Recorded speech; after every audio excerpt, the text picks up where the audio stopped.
the energy of March, there's a lot happening. Okay, Venus first goes into retrograde.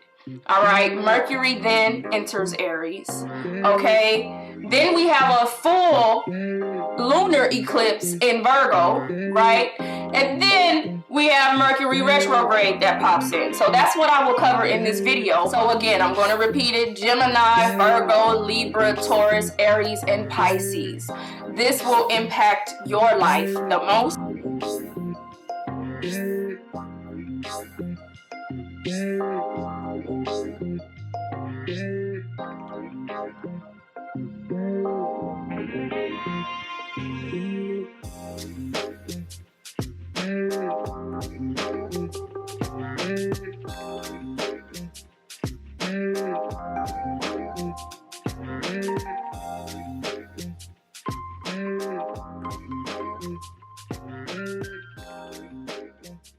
Hey fellow Aries, so let's get into it. As we know, Venus and Mercury will be going into retrograde. I'm going to only talk about the first 2 weeks of March. I'm going to split this into 2 different videos because I feel like this is going to be real long already. So it'll be 2 week increments for March, okay? So for Aries, we're really talking about the beginning of March to March 15th. Again, this energy is going to go well past that. So if you're looking at this way after, you know, you're looking at this in April, if you're looking at this in May, right, you probably are seeing the results of what I'm talking about. But if you're looking at this right now, okay, this energy lasts for a little minute, for a few months, okay? And it has lasted for a while, to be honest, right? Like, this is not something new. We're not talking about something new for some of y'all and for some of us, because I'm Aries. It may be something new, right? It may be the initiation of something, but for some of us, this is something old and just it's been lingering and lingering and lingering. And as an Aries, I know we've struggled with whatever this thing is, okay? So really, this energy, Aries, if you're Aries rising, sun, or moon, specifically if we're talking about rising, this will be between your first house and your 12th house, which is Aries and Pisces. All right, so there's an emphasis here on like something of your desires, something of your dreams, something something that you've fantasized about, or something that you really, really want, right? Like your focus being on that thing, right? But it's also Pisces energy, so it's like very behind the scenes. And Neptune being in the 12th house for Aries, right? It talks about like it being shadowed by something, like you can't fully see what actually is happening, right? Like it really is behind the scenes. And with Saturn being in that same house, and Saturn has been there for a little minute. Okay, so with Saturn being in the 12th house and Neptune being in the 12th house, they take a very long time to kind of develop, like move through. They're like the slower moving planets, right? So again, this is an energy that likely for Aries has existed, and really for everybody, but has existed for a minute. Like Saturn and Neptune have been in the 12th house for years at this point, you know, years. Okay, so it's something that has been slowly developing over time, and in this particular moment, it's like something that you keep going back and forth from. Whatever this desire is, this is something that kind of feeds into your ego. This is something that you truly want. This is something that you like want to acquire, right? And there's an emphasis here on like the decision making around attaining that, and it just kind of like being overall frustrating because it is a slow moving energy, and naturally Aries likes to move quick. Initiators, boom, boom, boom, boom, boom, right? So this energy talks about like something being exposed for you. You also have Uranus and Taurus, and that's also slow, right? So Uranus is like, again, this is a slow churning energy, right? And with that Aries energy, you're ready to go. You're ready to see results, and it's not happening, right? So with Venus popping into retrograde, right, you could have already felt like, you know what, I'm gonna cut this off and I'm gonna go on about my business, because Venus and Aries is at its detriment. So like the two energies fight one another. Venus rules over Taurus, which is like, oh, Venus is okay with taking her time to nourish something into abundance, right? Like, you know, we got nothing but time. I want it to be beautiful. I want it to be art, you know, I want it to, yes, just luxurious, and I'll wait and I'll nurture this to health. And Aries is ruled by Mars, which is now. I want it now. Right now. Right now. Give it to me now. Right? And those energies don't work well together, which is why Venus is at her detriment in Aries, okay? So there's an emphasis here on you like wanting to move on. Like, you know what? I'm going to go find something else. Psh, to hell with all of that. You probably have already decided to move on, right? And when Venus pops into retrograde, Venus is going to the 10th degree of Aries, right? So it's going within the first decan of your first house, and then it starts to pop back towards whatever has been ruminating in the background, right? So again, you try to make your way away from it, but you get sucked back in again, all right? And then Mercury then goes into retrograde on the 15th, right? Mercury enters Aries. So again, your mind is whirling around whatever this desire, whatever this thing is. For some of y'all, this is your fears. This is like you don't want to realize a fear. For some of you, it's you want a desire. There's something here that you've kind of like, you've really wanted. You've really fantasized about this thing, right? And for some of us, it's the initiation of going after it. For some of us, it could be the fear of actually attaining that thing, right? It really depends on what your placements are and how they're placed within your birth chart. But really, the what do I say? And this is where my Mercury in Pisces comes into play, because I'll be like, I see the thing in my head, but I cannot tell you in words what I'm talking about. This is like, think of it as like an object. You want it to be passed to you, and it just functions and it works automatically. But the energy around this thing that you want, this desire, this fantasy, right, that you want to attain, that you want to capture, right, it's going to take a little bit of time to develop into something that is beneficial, especially in the way that you're thinking about it, right? So you probably have found yourself pendulum swinging to and from this energy for a little minute, right? So if we're talking about prior energy, so we're talking about when Venus went into retrograde last, which was July 23rd, 2023 through September 4th, 2023, right? If I think about my life and I'm an Aries, there's a specific thing here that ties exactly to all of these dates that has been just existing. And I'm an Aries. I'm speaking about this from experience, right? Where it's just like, I'm not about to sit here and wait for this, right? Like, I'm ready to go. Like, this is taking way too long. I don't want to sit here and wait for this. There's so many other things I could be doing, right? So again, this is prior retrograde Venus energy, July 2023 through September 2023, right? And then Venus was in Aries and Pisces March through mid-May of 2024. So like when it was there, Venus was in Pisces in March, right? And Venus is in Aries in March this year, right? So there's an emphasis here of like that same energy. And again, Neptune and Saturn were still in that 12th house last year, right? So again, there's an emphasis here of the sun coming back around and exposing something each year. And it should be, right? This is a thing that's coming toward you. It should be something that's getting better and better, right? So again, this year you revisit it.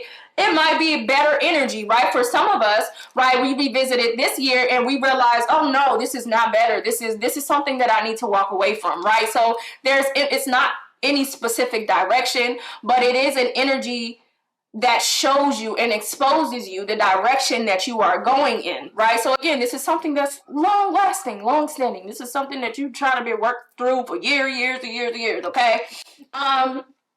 So when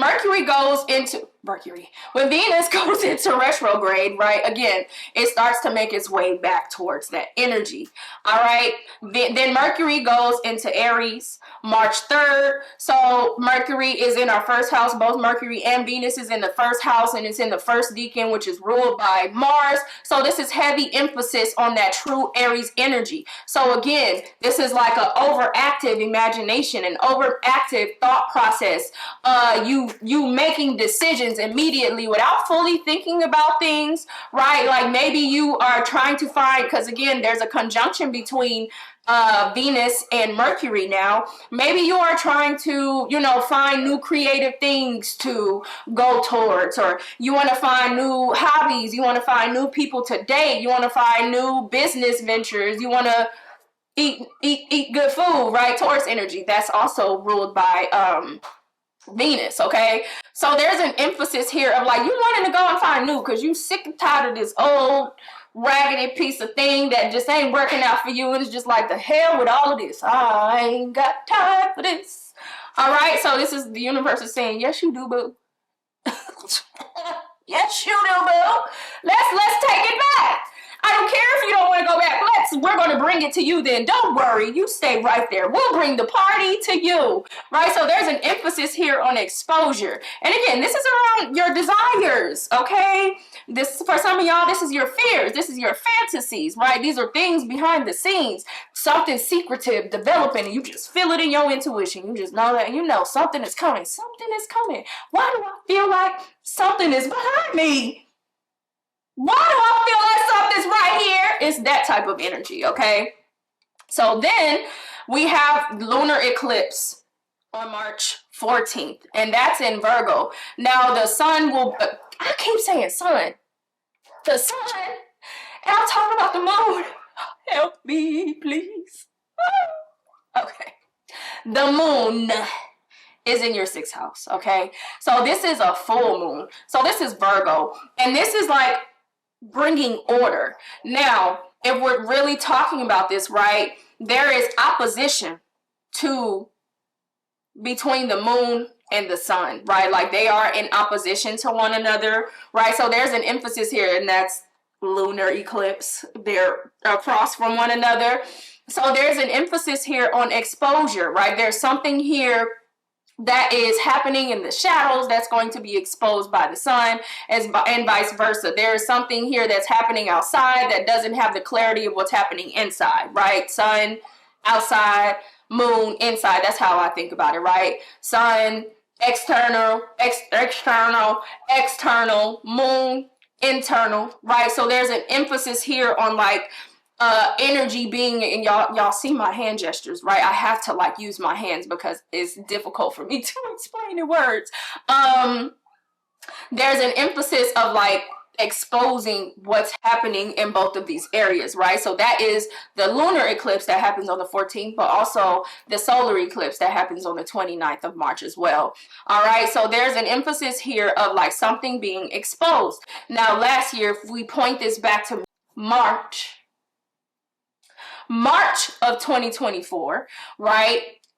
This is the sun also was in between Saturn and Neptune, but there was no conjunction with Saturn. So this year, Saturn 22 degrees, the sun 24 degrees, Neptune 29 degrees, right? So they're all clustered. And let me see, because I'll be struggling. Yeah, they're all clustered in that last decan of the 12th house, which is ruled by Pluto, right? So there's an emphasis here of transformation, right? There's an emphasis here of like a power transfer for some of us, transformation for some of us.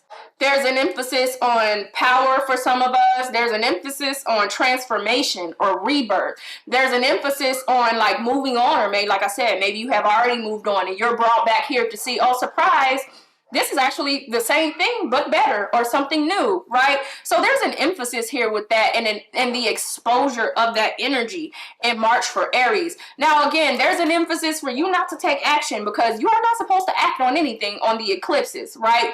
You still don't have the full scope picture of what's happening. Again, this is a slow creep with Saturn and Neptune just slowly creeping through the 12th house, right? This is a super slow creep. So again, just watch, observe. As the days go on, because again, this energy goes all the way through May. As the days go on, you begin to see, oh,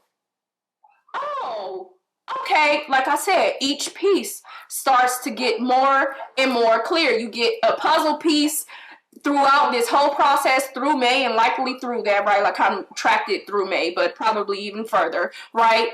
You get a puzzle piece and another puzzle piece and another puzzle piece. And as you get these pieces, right, you begin to see some sort of picture. You don't have the full picture though, right? So there's a need for you to not try to plug the holes and make this picture whole in your head, but instead just kind of wait. Have patience. And I know that's hard for Aries because we don't got none of that. We don't have not now piece of patience. Not now, piece of patience, which is why we probably already moved on from whatever this thing is. We probably gone. We probably out of there. But there's a need for you to have patience. And it don't matter. You could be going all you want. The universe gonna reel you back in, okay? You ain't even got to worry about it. All right? And then our last thing will be Mercury going into retrograde, okay? So again, Venus is in retrograde starting April 3rd. Mercury will join Venus in retrograde on the 15th, right? So they will be in conjunction with each other and just traveling because they move at a similar pace, right? So they're traveling at the same time. This conjunction is going to last for a while. I think the conjunction between, let me look in my notes so I can give y'all the right dates. The conjunction between Mercury and Venus is the beginning of March through April 20th-ish. Okay, so again, this is an energy that's going to be lasting for a while, and Venus and Mercury will be, you know, in Pisces for just as long. So again, or in Aries, but still in conjunction with all of those other planets. So this is a long-lasting energy to where you get to see the building blocks of this thing that has kind of been built year after year. You revisit it. There are aspects that are also happening here in relation to Aries, right? So we have the Sun and Neptune in conjunction to Uranus in the second house. So there's something here around abundance of something being leveled up, an increase of abundance, right? Your possessions, right? There could be a surprise here that happens for us, right? Like there's something here that it feels like it gets a level up because Uranus is in your second house and it is sextile to the Sun and Neptune, right? Then you have the same Uranus, which is trine to the Moon. These are all positive aspects, right? So this is like easy flowing opportunities, right? Of level up and abundance and seeing the increase of health of something, right? Exposure of something. This could come by way of like a friends group, or again, there's heavy emphasis here on your hopes, wishes, and dreams, your desires, right? This could come by way of a friend. This could come by way of a community, right? And then we also have the Sun and Neptune trine to Mars in the fourth house. Now, Mars is at its fall in Cancer in the fourth house. And this talks about home. So there could be a surprise as it relates to something happening in your home, or something happening within your partnerships, within your family, right? Within your internal self, within your emotions, right? Again, these are all positive experiences, right? These are all positive aspects that are meant to bring us clarity around the opportunities that are coming towards us, clarity around like how the energies are working positively together. And these aspects are aspects towards your second house, which is your possessions, your value, your self-worth, your material desires, right? And your fourth house, which is like your home, right? So again, these are your desires in general, because all of this is in the 12th house. So again, this is very positive. With the Moon in the 6th house on the 14th, there's an emphasis of you seeing order and clarity, right? The health of something. This is Virgo energy, right? Analyzing, right? So you get another piece of that puzzle. All right. So that's pretty much where we're going to end this for you, Aries, on the 15th. I will have another video for the remainder of March, closer to the second 2 weeks of March, once I upload this video. Okay. Hey Leo, so let's get into it. What we're going to be discussing is the first couple weeks of March and like the planetary positions, but this energy is honestly going to go all the way through to May, right? So if you're watching this and it's after the first couple weeks of March, that's totally okay. You probably have more information now if this is past the 2 weeks about what I'm talking about. But if you're watching this at near the time of this upload, right, these are things that are to come for you, okay? So this energy is like a slow churning energy. This is an energy around like something that has been developing in your life for a year plus, right? So if we talk about prior energy, we're talking about February 2024 through May 2024. Something happened, whatever that thing was, right? This is a continuation of that. And this could also include what happened in July 2023 through September 2023, right? This could be a build on top of that. So this talks about you initially seeing this energy sometime between those two dates that I gave you in 2024 and 2023. This talks about like you seeing some sort of specific energy in relation to that, right? So this year coming back around, we're recircling and coming back to this thing that would have been initiated in 2023 and or 2024, okay? So if we really talk about it, we're talking about energy that is in your 8th and your 9th house, okay? Now, this is something that is developing, and overall, if we're looking at all of the pictures, right, if we're looking at all of the planets, right, this for Leo could be something in relation to like a business venture. This could be a new life partner. This could be a second life partner. This talks about a big transition for Leo, right? This could be in the realm of relationship. This could be in the realm of spirituality. This could be in the realm of like business ventures, right? There's a need for you to kind of pay attention to that energy, because I'm sure you will have saw something that happened in February 2024 through May of 2024 and or July 2023 through September 2023, right? So there's an emphasis here of something developing in the realm of your life, and this is kind of going to take you on a new chapter, right? And there's an emphasis here on this thing developing and like transforming something in your life, right? This is like 8th house energy. So this is things we need to transition from, right? This is inheritances, right? This is shared wealth, shared money, right? And if we're talking about your 9th house, that's your spirituality, that's your religion, second life partner, right? Then we have Pluto in your 7th house, right? Which talks about a change because Pluto is in Aquarius. So 7th house talks about business deals, legal deals. It talks about life partnerships, right? Business partnerships, right? So there's an emphasis here. Then you have Jupiter in your 11th house, right? So this can come by way of your community, right? So there's an emphasis here on like some sort of level up. And this for you it may be a bit of a struggle for you, because this requires you to leave something behind. There's emphasis on your 8th house, right? So this requires you to leave behind something. This could be old habits. This could be a person, right? This could be a business. This could be anything. There's a need for you to kind of pay attention to that energy within your life, okay? So if we're specifically talking about what has happened over the years, and if we rewind it back to 2024, right? If we look at where the planets were in 2024, they were still in your 8th house, right? And they were a little bit spread out in your 8th house. So Saturn was in your 8th house, the Sun was in your 8th house, and Neptune was in your 8th house.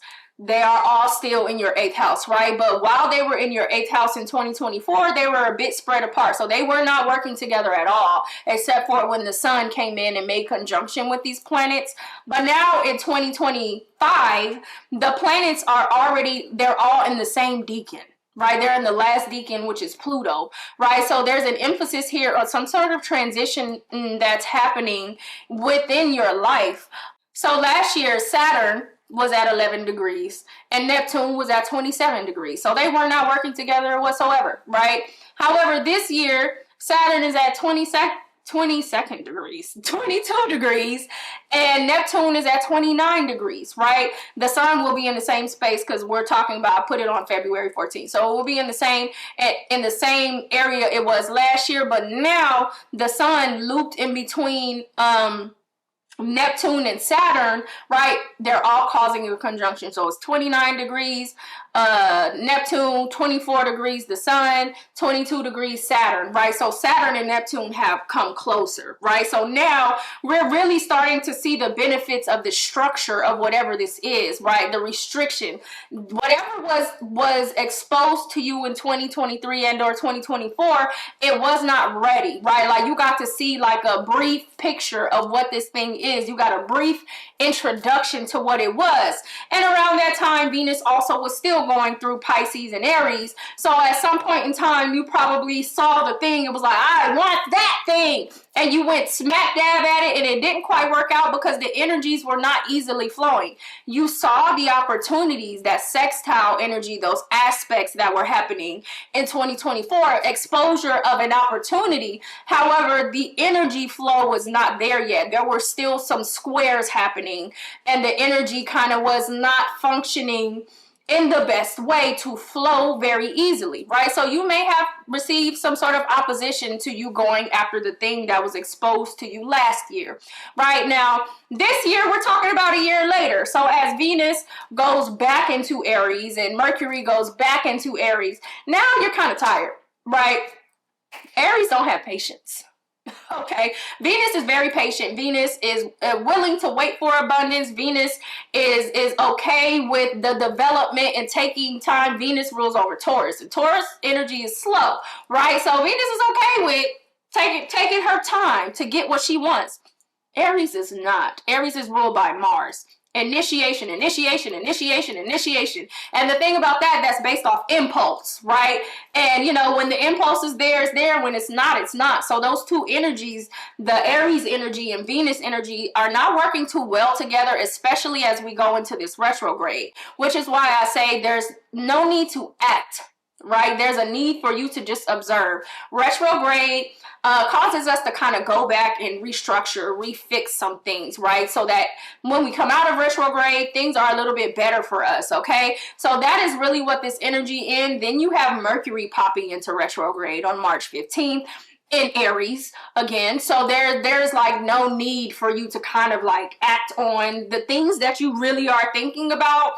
And with Mercury and Venus being in conjunction in Aries and in retrograde, right? They're making their way back to the 8th house. Right now they're in the 9th house, so you probably could have moved on from this thing. It's like, pish posh, I don't got time for that, right?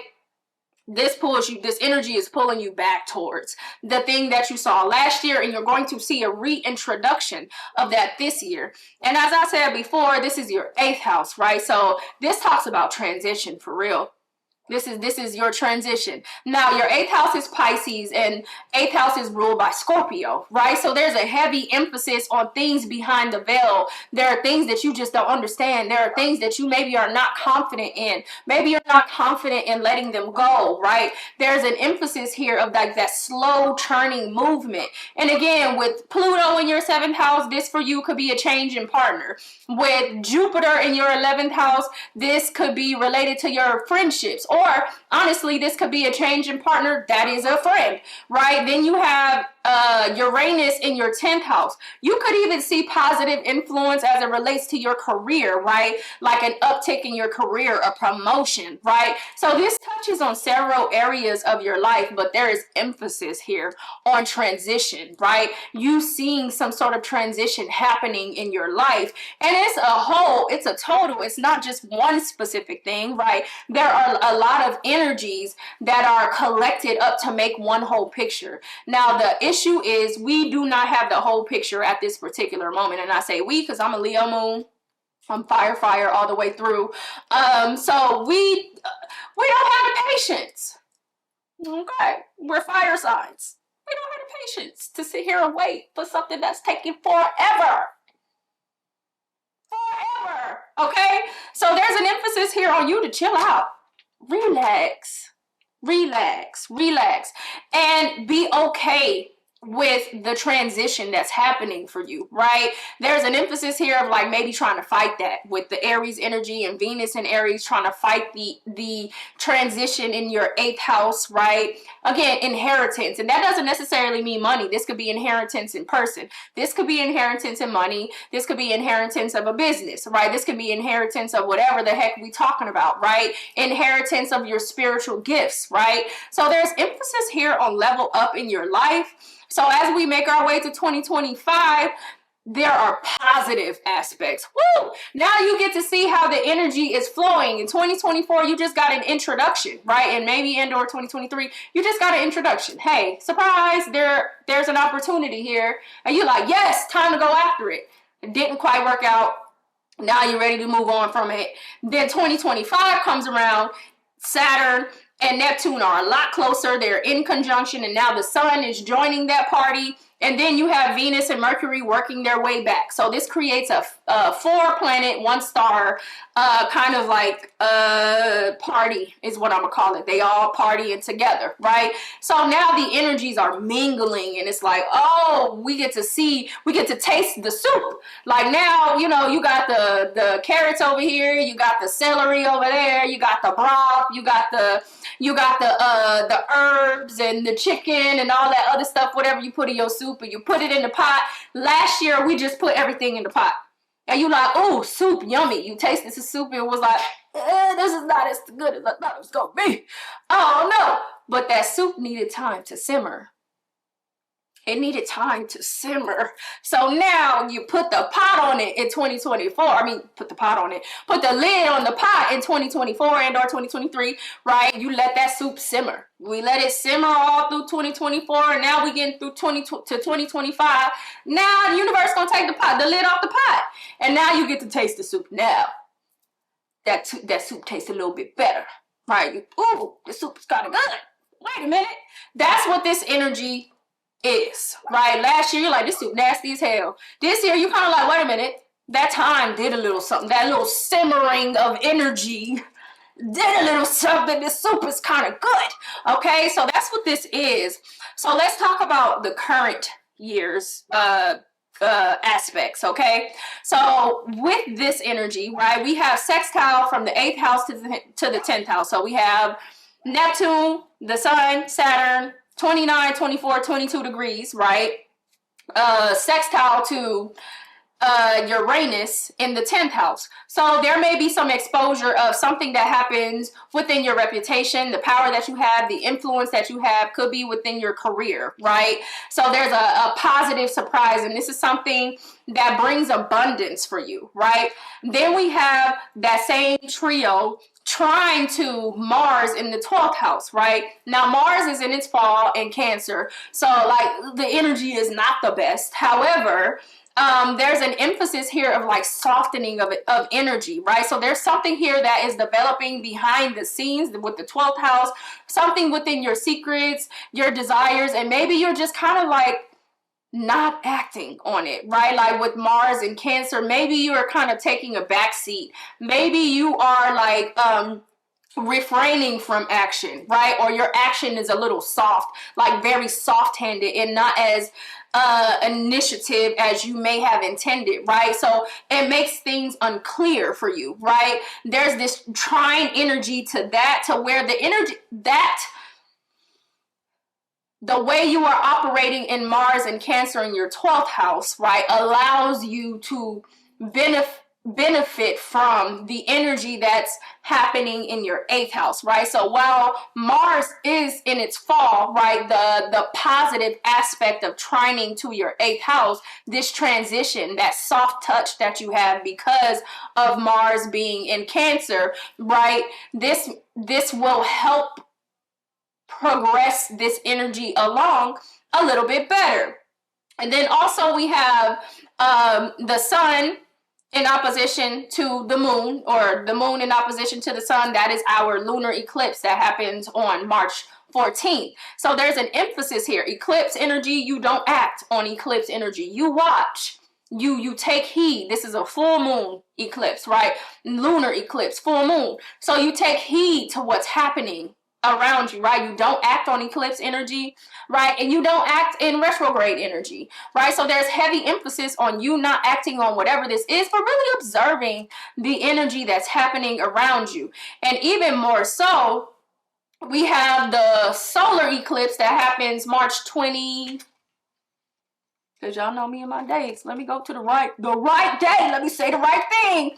March 29th, we have our solar eclipse in Aries, right? So that talks about action and initiation, right? So there's emphasis here, like the things will happen when they need to happen. But specifically the first couple of weeks of March, observation. Again, Leo, if I could sum this up for you, right? There is energy within your 8th house. You're transitioning away from something. You're leaving something behind, right? This could be the result of you leaving something behind, right? This talks about your inheritance, right?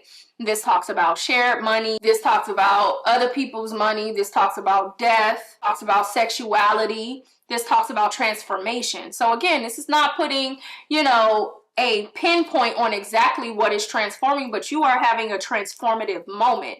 And for Leo specifically, this could be in the realm of your relationships, your business ventures, right? Within your friendships, within your career, right? This is the spark of abundance for you. This is positive energy, okay? So again, fire sign, there's an emphasis here on you needing to observe, okay? So I hope this reaches you well, Leo. Hello, Sagittarius. So let's jump right into it. Okay, so the energy that I'm going to be explaining to you will be energy around the first 2 weeks of March, right? But this energy is a very long-lasting energy, okay? This goes through to May, right? And this May is like when we exit out of that retrograde period. Like shadow period and things like that. So there's an emphasis here that this energy is going to like be a longer lasting energy. And really that's because the basis of what we're talking about, we're actually talking about Mercury and Venus's track through time, right? And how the energy is shifting with that. But the underlying basis of this would be the Neptune and Saturn energy, right? And Neptune and Saturn are 2 outer planets, so they move relatively slow, right? And Saturn specifically talks about the structure or the restructure of something, lessons, right? Slow structure building of something, your ambitions, right? It's the planet of karma. So naturally, Saturn is a slower moving planet, as well as Neptune. Neptune moves even slower. The energy is being slowly revealed to us. There's something here that has been kind of placed in front of us for a while, right? Like this is not something that is happening in 2025. You've probably seen this energy February 2024 through May 2024, and also possibly September or July 2023 through September 2023, right? So this is a slow churn energy, something that is developing in our life that is creating a new chapter for us, right? Now, the energy that we experienced in 2024 is different than the energy that we experienced in 2025, or we will experience in 2025. Okay, so if you're watching this again past the 2 weeks, it's okay, because you probably have a better understanding of the energy that I'm referring to in your life at this point and how it's coming back in, okay? For you to kind of re-explore during these retrograde and eclipse periods, okay? So for Sagittarius, right, there's an emphasis here on like a change in your home, right? Like this is your internal self. This is like, this could be like your family. This is your actual home. Like this could be real estate for you, your ancestry, your past, like the origins of you, right?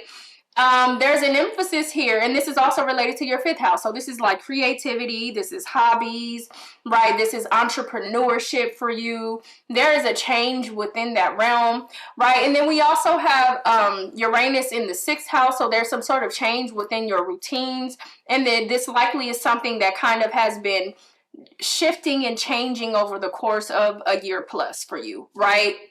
Then we have Jupiter in the 7th house, right?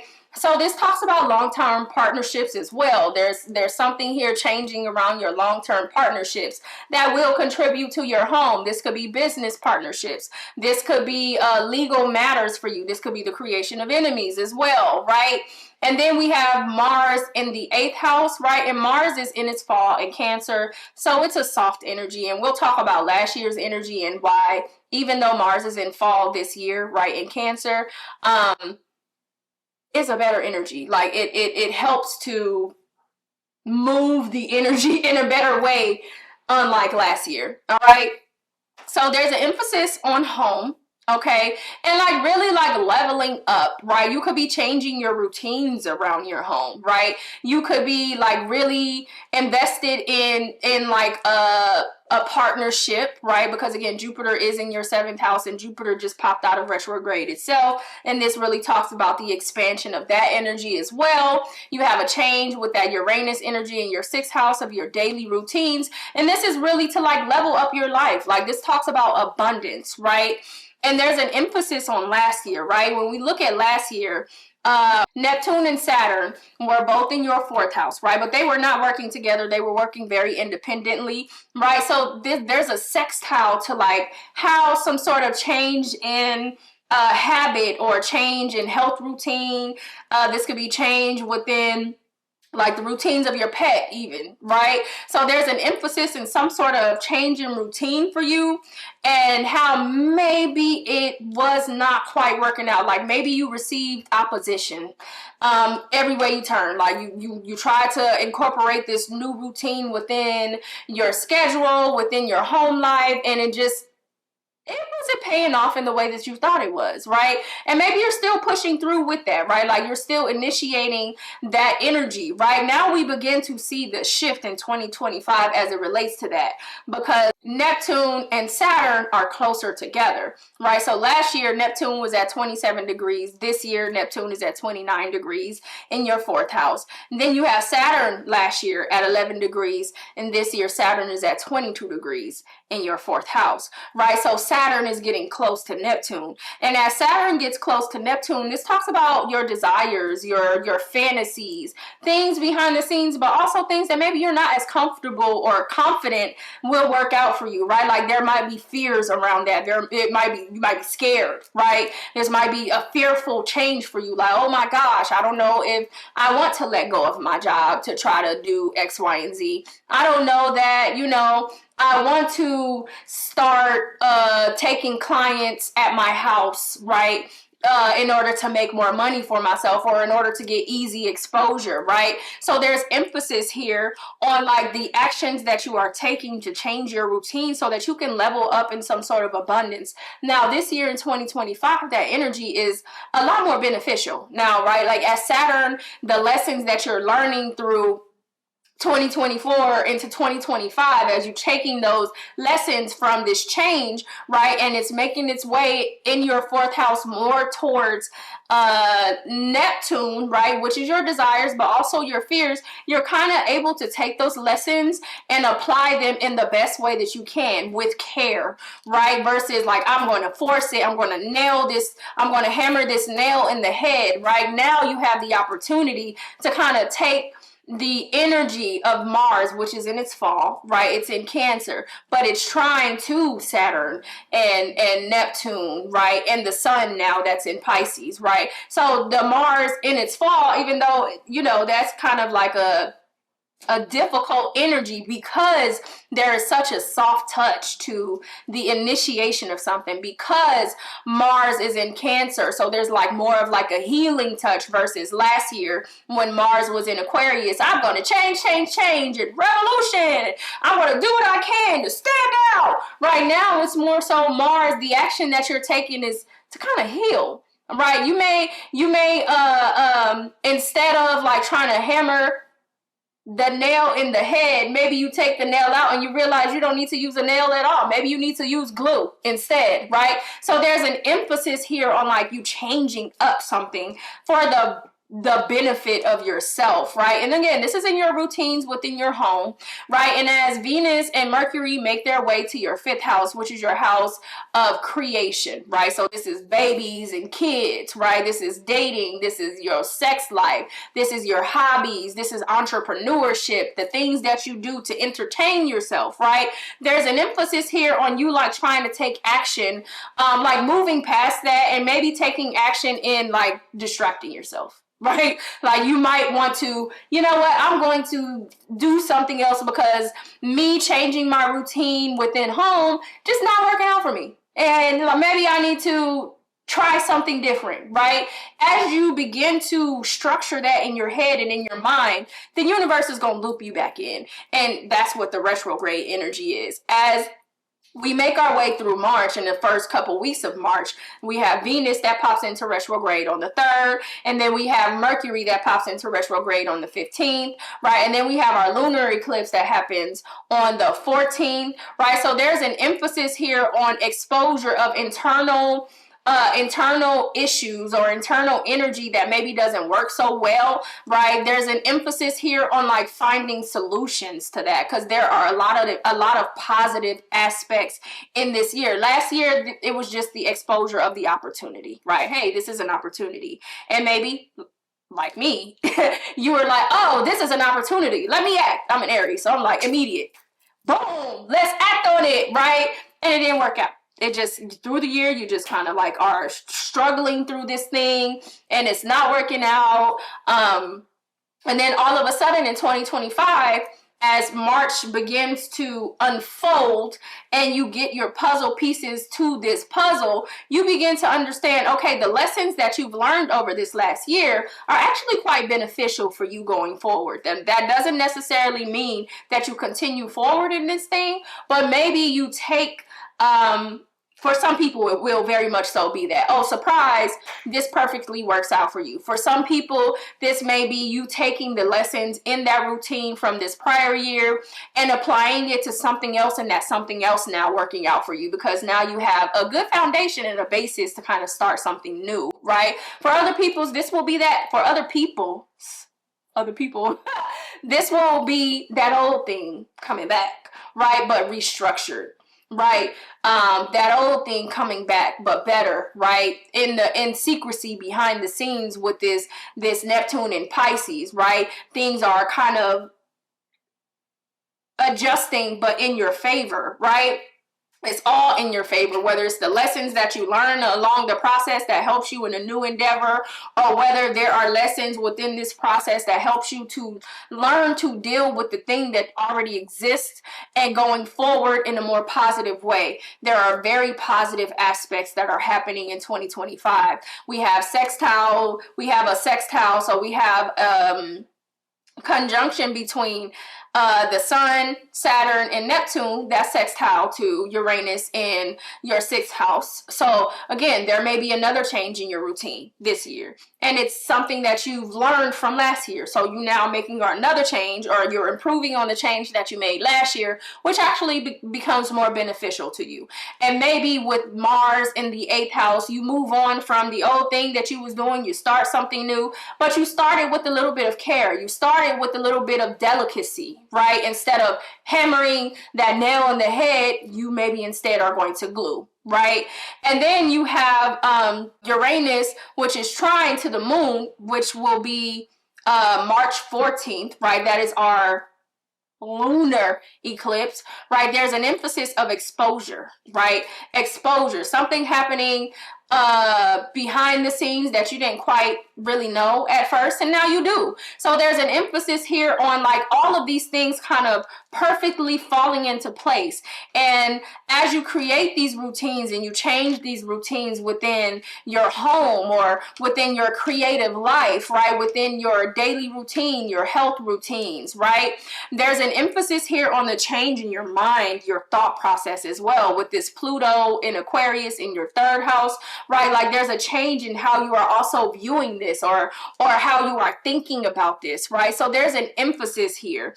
And then with Jupiter in your 7th house, right, this also may support, right, the forward movement of, not my stomach growling, forward movement of like your long-term relationships, your long-term partnerships, business partnerships, your legal deals, your legal matters. So this all talks about like very positive energy with these sextiles and these trines, and even with opposition, right?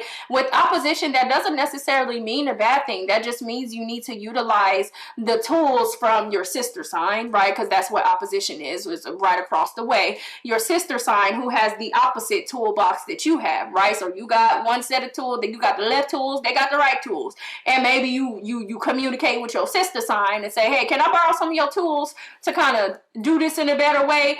It's that type of energy, okay? And with this lunar eclipse on the 14th, so that's the full moon in Virgo, there's some sort of exposure as it relates to like the benefits of the change that you've made within your routines, right? Like there's like, okay, you're creating some sort of abundance, and it's making it very clear that the routines that you've worked on, or how you adjusted your routines over this last year or year plus, right? It is working in your benefit. So there's an emphasis here for you to kind of sit back and watch how things play out, especially now all the way through May, and address the things that come back and kind of sit at your feet, because those are things that the universe is bringing back to us to fix during these retrogrades. So once we get past the retrograde and the retrograde shadow period, we have a clear picture of what it is that we're supposed to be doing going forward, okay? So there's an emphasis for observation and not action, Sagittarius. I know you're fire, I'm a Sag rising, so there's an emphasis here for me to kind of not do too much. Continue forward, okay? No impulsive behaviors. I hope this reaches you well.